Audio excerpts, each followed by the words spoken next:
स्तरीय पंचायत चुनाव की मतगणना को लेकर प्रशासन पूरी तरह मुस्तैद है। कपकोट विकास खंड में मतगणना की तैयारियों को अंतिम रूप दे दिया गया है। रिटर्निंग अधिकारी अमरेश रावत ने बताया कि मतगणना कार्यकलापों को लेकर प्रशासनिक अमला पूर्ण रूप से तैयार है। उन्होंने जानकारी दी कि मतगणना कल प्रातः 8 बजे से शुरू होगी। प्रत्येक बूथ की गणना निर्धारित समयानुसार की जाएगी, जिसमें पहला बूथ सुबह 8 बजे से 10 बजे के बीच काउंट होगा। गणना के लिए 4 सदस्यीय टीमें और एक सुपरवाइजर नियुक्त किए गए हैं। कुल 28 टीमें अलग अलग शिफ्टों में 10-10 घंटे कार्य करेंगी। पत्रकारों के लिए विशेष बैठने और ठहरने की व्यवस्था की गई है। इसके साथ ही मतगणना स्थल पर पेयजल, भोजन, विद्युत, साउंड सिस्टम, शौचालय जैसी सभी बुनियादी सुविधाओं की भी समुचित व्यवस्था की गई है। रिटर्निंग अधिकारी ने बताया कि मतगणना प्रक्रिया के दौरान सुरक्षा व्यवस्था भी सुनिश्चित की गई है, जिसके लिए पुलिस बल की तैनाती कर दी गई है। उन्होंने कहा कि मतदान कार्य पर निगरानी बनाए रखने के लिए प्रशासन सजग और सतर्क है।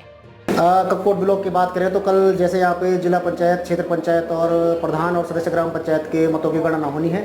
उसके लिए हमारे द्वारा पूरी व्यवस्था कर ली गई है।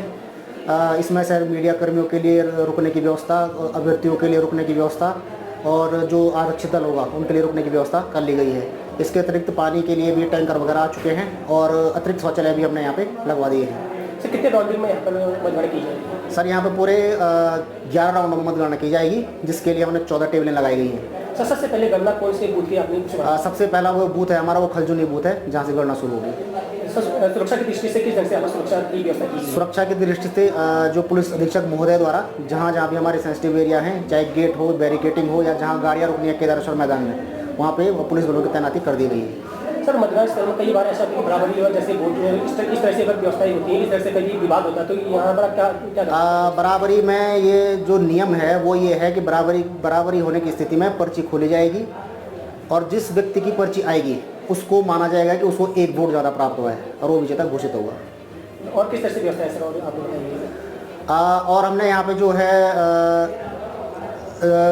खाने के लिए जो वो खाद्य विभाग है उनके द्वारा पूरी व्यवस्था कर ली गई है। कर्मियों के लिए, एजेंटों के लिए भी अतिरिक्त स्वयं सहायता समूह द्वारा यहाँ पे कैंपस के बाहर पे अपना स्टॉल लगा दिया गया है। सर, कुल कितने कर्मचारी हैं सर? सर, इसमें जो है 28 टीमें लगाई गई हैं जो कि 8-8 घंटे की शिफ्ट में काम करेंगी।